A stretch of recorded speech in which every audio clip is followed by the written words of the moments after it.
నమస్తే వీధిని స్వాతం లక్ష్యం సమాజ హితం.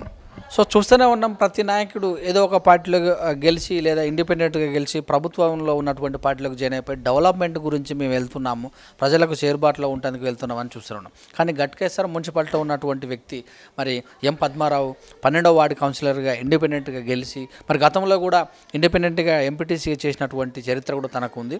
మరి అలాగనే ఇండిపెండెంట్గా ఉంటూ ప్రజల్లోకి ముందుకెళ్తున్నటువంటి వ్యక్తి యొక్క మనోగతాన్ని వారి మాటల్లో తెలుసుకుందాం. నమస్తే అండి. నమస్తే పద్మారావు గారు. సో చూస్తే ఇండిపెండెంట్గా గెలవడం అంటే చాలా కష్టమైన పరిస్థితి. ఎందుకంటే ఈ రోజులలో పార్టీలు ఉన్నాయి, పార్టీల మద్దతు కానీ పార్టీలలో కార్యకర్తలు ఉంటారని కానీ ఏదో రకంగా మా మినిస్టర్ ఉండాలి, మా ఎమ్మెల్యే ఉండాలి, మా ఎంపీ ఉండాలి, మా ప్రభుత్వం ఉంది, నిధులు ఎక్కువ తీసుకొచ్చి మేము ఖచ్చితంగా డెవలప్ చేస్తామనే రోజులలో ప్రజలు కూడా ఏదో ఒక పార్టీకి ప్రతిపక్షమా అది ప్రభుత్వం ఉన్న రోజులలో మీరు గెలిచారు. అసలు ఫస్ట్ ఎలా అనిపిస్తుంది? ముందుగా V6 V3 ప్రేక్షకులకు నమస్కారం. అంటే అందరినీ ఒక ఏడుగురు ఉన్నారు, కాంగ్రెస్ పార్టీ కానీ టీఆర్ఎస్ పార్టీ కానీ ఇండిపెండెంట్లు కానీ మిగతా ఉన్నా కూడా అందరూ నన్ను ఎన్నుకొనడం అనేది నాకు చాలా ఆనందంగా ఉంది. నేను గతంలో కూడా ఎంపీటీసీగా చేశాను, అప్పుడు కూడా ఇండిపెండెంట్గా చేశాను. కానీ నన్ను ఇక్కడ అన్ని రకాల మనుషులతోటి మింగిల్ అయిపోయి ఉంటాను కాబట్టి అందరూ నన్ను చేరదీసి నువ్వైతే బాగుంటుంది అనే ఉద్దేశంతో నన్ను ఎన్నుకోవడం జరిగింది. అదే రకంగా వాళ్ళకు సమస్యలు ఉన్నదానికి నా వంతుగా ఎంతవరకు తిట్టుకోకుండా, జనాలు తిట్టుకోకుండా ఉండేటట్టుగా చూసుకొని, మెచ్చుకోకున్నా సరే కానీ తిట్టుకోకుండా ఉండేటట్టు చూసుకోని అని చెప్పేసి ఈ పదకాలంలో నిర్ణయించుకున్నాను. అదే రకంగా నా ప్రణాళికతో వెళ్తున్నాను. సో కరోనా సమయంలో అంటే మీరు గెలిచి ఒక 10 నెలలు అవుతుంది కనుక మార్చిలోనే లాక్డౌన్ ఉంది కదా, సో ప్రజలకు ఏమైనా సహాయ సహకారాలు మీ వార్డులో ఫస్ట్సారి? మొదటిసారి మాత్రం మొదటి వేవ్లో మాత్రం నేను కూరగాయలు పంపిణీ కానీ, మాస్కులు పంపిణీ కానీ, ఫుడ్ పంపిణీ కానీ, కొంతమంది స్నేహితులను కూడా కలుపుకొని వేరే వేరే విలేజ్లలో కూడా వెళ్ళి మన సహాయ సహకారాలు కోవిడ్కి సంబంధించినంత వరకు సహాయ సహకారాలు అందించి అందరికీ చేరువగానే ఉన్నాను అనేది నా ఫీలింగు. అది జనాలను అడిగితే కనుక తెలుస్తుంది. గట్కేసర్ల మొత్తం మీదనైతే నేను ఒక్కనే ఎక్కువ చేసిన అని చెప్పేసి నేను అనుకుంటున్నాను. సో కేసులు ఎలా ఉన్నాయి ఫస్ట్సారి? ఆ విషయంలో కేసుల విషయంలో మీరు మరి ఐపీఎల్ కూడా ద్రవణం కానీ శానిటైజర్ మాస్కులు కూడా పంచారు కదా, ఎలా అనిపించింది? ఏ మేరకు సక్సెస్ అయ్యారు కేసుల విషయంలో? కేసుల విషయంలో సాధ్యమైనంత వరకు కొంచెం ఆశా వర్కర్లు ఏదైతే ఉన్నారో వాళ్ళు నాకు చాలా కోఆపరేటివ్గా ఉండే. నా వార్డుకు వచ్చేసరికి ఎక్కువగా మేధా కాలనీ అనేది ఉన్నది. ఆ మేధా కాలనీలో ఎక్కువ మటుకు ఎఫెక్ట్ అయింది. సాధ్యమైనంత వరకు ఆశా వర్కర్లు నాకు పూర్తిగా సహకరించి ఈ పనులు వాళ్ళకు ఎప్పటికప్పుడు ఫీవర్ చూసుకుంటూ వాళ్ళ దగ్గరికి వెళ్ళి నేను కూడా అట్లాంటి వాళ్ళకు అందరూ భయపెడుతుంటారు కానీ నేను అట్లాంటిది భయం ఏం లేకుండా దగ్గరికి వెళ్ళి వాళ్ళకు సహాయ సహకారాలు అందించేసి వాళ్ళకు కావాల్సిన నిత్యావసర సరుకులను కూడా పంపిణీ చేసేసి హ్యూమినిటీ పెంచడానికి ఏమైతే అవసరాలు ఉన్నాయో అట్లాంటి వాటిని పర్టికులర్గా కోవిడ్ వచ్చిన వాళ్ళకి మాత్రం అందజేయడం జరిగింది. సెకండ్ వేవ్ ప్రభావం ఎలా ఉంది? Fever survey చేయించారా? సెకండ్ వేవ్లో 2 సార్లు ఫీవర్ సర్వే అయ్యింది. ఇందులో కూడా మ్యాక్సిమం ఈ వ్యాక్సినేషన్ విషయంలో కానీ దగ్గరగా 70% పూర్తి చేసుకున్నాము నా వాటికి వచ్చేసరికి. అందుకు నేను గర్వపడుతున్నాను. 70% చేసుకున్నాను. సరే స్థానికంగా ఉన్న వాళ్ళతో కోఆర్డినేషన్ చేసుకుంటున్నా కానీ కొట్లాడడం అయితేనేమి అన్ని విషయాల్లో మనం ముందుకు వెళ్ళేసి వాళ్ళని కోఆర్డినేషన్ చేసుకుంటే సాధ్యమంతగా అవేర్నెస్ కల్పించేసి అందరికీ వ్యాక్సినేషన్ ఇవ్వడంలో కొంచెం చొరవ చూపించుకున్నానని నేను అనుకుంటున్నాను. వ్యాక్సినేషన్ మీరు తీసుకున్నారా? నేను తీసుకున్నాను. 2 డోసులు అయిపోయింది. సో మొత్తం చూస్తే మరి ఇదంతా ఒక ఎత్తు, ఇండిపెండెంట్గా గెలిచారు కనుక ప్రభుత్వ పథకాలు అంటే ఎంతోమంది పింఛన్లు వచ్చే వాళ్ళంటే ప్రభుత్వం ఆరాడిస్తుంది కనుక షాదీ ముబారక్ కానీ, కళ్యాణ లక్ష్మి కానీ, కేసీఆర్ కిట్లు కానీ, సీఎం రిలీఫ్ ఫండ్స్ కానీ మరి ప్రజలకు ఏ మేరకు తీసుకెళ్తున్నారు? ఏమైనా వివక్ష చూపుతారు ఈ విషయంలో ప్రభుత్వంలో ఉన్నటువంటి మరి ఎవరైతే పెద్దలు? అంటే ప్రభుత్వ పథకాలను వ్యతిరేకించే టైపు నా స్థాయి కాదు. కాకపోయినప్పటికీ నాకు అక్కడ నుంచి ఏం లేదు కానీ ఒక ప్రధానంగా నాకున్న దాంట్లో నా వార్డులో ఉన్న సమస్య అంటే కరెంటుకి సంబంధించిన సమస్య మేజర్గా ఉంది. ప్లస్ డ్రైనేజ్కి సంబంధించిన వ్యవస్థ కొంచెం అధ్వానంగా ఉన్నది కాబట్టి మొత్తం విలేజ్ మున్సిపల్ మొత్తం నుంచి కూడా వచ్చేసి మా లాస్ట్కి ఎండ్ అయ్యేది మాత్రం నా ఏరియాలో ఎండ కావడంతో అవి పొంగి పొర్లి కొంచెం డ్యామేజ్ అయ్యే పరిస్థితులు ఉన్నాయి. మొన్న వరదలు వచ్చిన సమయంలో కూడా తీవ్రంగా ఇబ్బంది పడ్డది. ఒక 25% నా ఏరియా నుంచే పోవడం అనేది కొంచెం నాకు ఇబ్బంది కలిగించిన విషయం. ఇట్లాంటి వాటి విషయంలో కొంచెం అధికారులు కానీ పాలక వర్గం కానీ కొంచెం నా పైన శ్రద్ధ చూపిస్తే బాగుంటుందంటే కానీ వివక్షత లేకుండా చూపెట్టాలనేదే నేను అప్పటి నుంచి కోరుకుంటున్నాను. అదే రకంగా పోరాడుతున్నాను. అయినప్పటికీ వివక్షతను అయితే కొనసాగుతుంది నా పైన. సో మరి వరదలు మీరే చెప్పారు. సో మరి వరదలు వచ్చినప్పుడు 10,000 రూపాయలు కూడా ఇచ్చింది కదా, ఆ విషయంలో ఎలా ముందుకెళ్ళారు?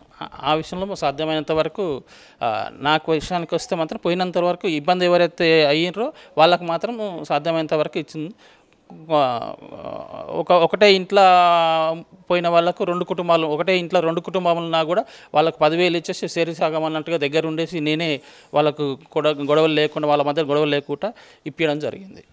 అంటే ఇప్పుడు ఏదైతే వరద ముప్పు ఆ రోజుల్లో జరిగిందో మళ్ళీ దానిని ఏమైనా ఆఫీసర్స్ కానీ మరి దాన్ని ఎక్కడెక్కడ పోతుందో వరద దాన్ని స్కెచ్ చేశారా ఏమన్నా? మరి ఈసారికి రాకుండా కూడా ప్లాన్ ఏమన్నా?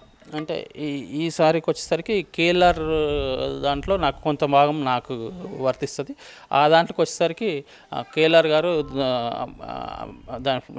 వాగు పైన కొంచెం ఫ్లైఓవర్ వేయడం వర్క్ జరుగుతుంది. ప్లస్ నా వాడికి వచ్చేసరికి ఇంకొక దగ్గర ఏదైతే ఎరిమల గట్టుమైసమ్మ పోయే మార్గం ఏదైతే ఉన్నదో ఆ వాటిలో కొంచెం ఎఫెక్ట్ ఎక్కువ ఉన్నది. దానికి ఇంకా ఏం లేదు. మొత్తం మీద పూడిక రోజుకు అది పూడుకోవడంతో కొంచెం ఇబ్బంది అవుతుంది. అయినా కూడా నేను ఎట్లాంటి కబ్జాకు గురైన వాటిని మాత్రం నేను ఎప్పటికప్పుడు వాళ్ళకి రెవెన్యూ దృష్టికి కానీ రెవెన్యూ వాళ్ళకు కోఆపరేట్ చేయడమే కానీ ప్లస్ ఇరిగేషన్ వాళ్ళకి కానీ చెప్తూనే ఉంటాను. అట్లాంటివి జరిగితే కనుక వెంటనే మేము ఫిర్యాదు చేసేసి ఆపేయడం జరుగుతుంది. కౌన్సిల్లో మీ వాణి ఎలా ఉంటుంది? మీరు వాగ్దానాలు ఇచ్చుంటారు ఎన్నో పచ్చారు ఖచ్చితంగా ఇండిపెండెంట్ వాటర్ కనుక మీరు డెవలప్మెంట్ కావాలంటే వాగ్దానాలు కంపల్సరీ ఇచ్చుంటారు కనుక సో వాటిని నెరవేర్చడానికి కౌన్సిల్ పైన కానీ ఉన్నటువంటి మినిస్టర్ మీ ఎమ్మెల్యే మినిస్టర్ కనుక వారి మీద ఏ మేరకు మరి ప్రజా ఉద్యమాలు చేసే అవకాశం ఉంది? ప్రజా ఉద్యమాలు అనే టైపు ఏం లేదు. కాకపోతే వాళ్ళు నా వాయిస్ నేను ఖచ్చితంగా వినిపిస్తాను. మిగతా వాళ్ళందరూ కూడా సభ్యులు సపోర్టింగ్గానే ఉంటారు. కానీ నాకు మేజర్గా కమిషనర్ గారి నుంచి కొంచెం కమిషనర్ నుంచి కానీ ఈ ఏదైతే చైర్మన్ గారు ఉంటారో వాళ్ళు కొంచెం వివక్ష చూపుతుందని నాకు అనిపిస్తుంది. మేజర్గా నాకు డ్రైనేజ్ వ్యవస్థ అవుట్లెట్ లేకపోవడంతో కొంచెం చాలా ఇబ్బంది అవుతుంది. దానికోసం ఎన్నిసార్లు ఫిర్యాదు చేసినా కూడా పట్టించుకునే నాది లేదు. అందుకని మొన్న జరిగిన హరితకార కార్యక్రమంలో కూడా నా వార్డులోకి వచ్చేసరికి నేను వ్యతిరేకించేసి అది కార్యక్రమానికి అడ్డుపడి మొదట నా సమస్యలు అని చెప్పేసి నాకున్న వార్డులో ఉన్న ఎవరైతే ఉన్నారో వాళ్ళందరూ కూడా వ్యతిరేకించేసరికి వాళ్ళు వెళ్ళిపోవడం జరిగింది. అవుట్లెట్ను చూపించిన తర్వాతనే ఆ సమస్యకు పరిష్కారం చూపించిన తర్వాతనే మా దాంట్లో అభివృద్ధి కార్యక్రమాలు చేపట్టాలని చెప్పేసి పెట్టడంతో వాళ్ళు వెనుదిరిగి వెళ్ళిపోయారు. అయితే అది మంచి కార్యక్రమం కాబట్టి వాటిని వెలగొట్టినా కూడా నా సొంత ఖర్చులతోటి దగ్గరగా ఒక 500 కొనకార్పస్ మొక్కలను తీసుకొచ్చి నా వార్డులో సొంతంగా ఖర్చులు పెట్టుకొని అది నాటడం జరుగుతుంది. ఇప్పుడు ఆ కార్యక్రమం నడుస్తుంది. అట్లా చేసి మొత్తం మీద కాలనీలో ఒక బెటర్గా తయారు చేస్తాము అని ఇది మాత్రం నాకు ఉన్నది. చేస్తాను ఖచ్చితంగా. ఒక ప్రణాళికబద్ధంగానే పోతాం. ఎంతో కొంచెం ఇంతకుముందు గతంలో కూడా ఎంపీటీసీ చేసిన కొంచెం అనుభవం ఉన్నది కాబట్టి దాన్ని కూడా తెలుసుకొని కొంచెం నిపుణుల వాళ్ళతో కొంచెం పరిచయాలు ఉన్నాయి కాబట్టి వాళ్ళతో కోఆర్డినేషన్ చేసుకుంటూ వాడికి సంబంధించినంత వరకు ప్రణాళికబద్ధంగానే పోతానని చెప్పేసి. ట్యాక్స్ కట్టేది ప్రజలు ఉన్నారు కనుక సో మరి మీకు కావాల్సిన మినిమం డెవలప్మెంట్ కన్నా ఏమైనా నిధులు విధిస్తున్నారా? మినిమం అయితే విధిస్తున్నారు. కాకపోతే ఏంటంటే వాళ్ళతో పోల్చుకుంటే కనుక నాకు సమస్య ఉన్నది అంటే సమస్యను పట్టించుకోకుండా మిగతా వాటిని ఇస్తుంటారు. ఒక ఎగ్జాంపుల్కి ఏంటంటే హెచ్ఎండిఏ నిధులు ఉన్నాయి. హెచ్ఎండిఏకి సంబంధించిన ఎల్ఆర్ఎస్కి సంబంధించిన నిధులు వచ్చినాయి.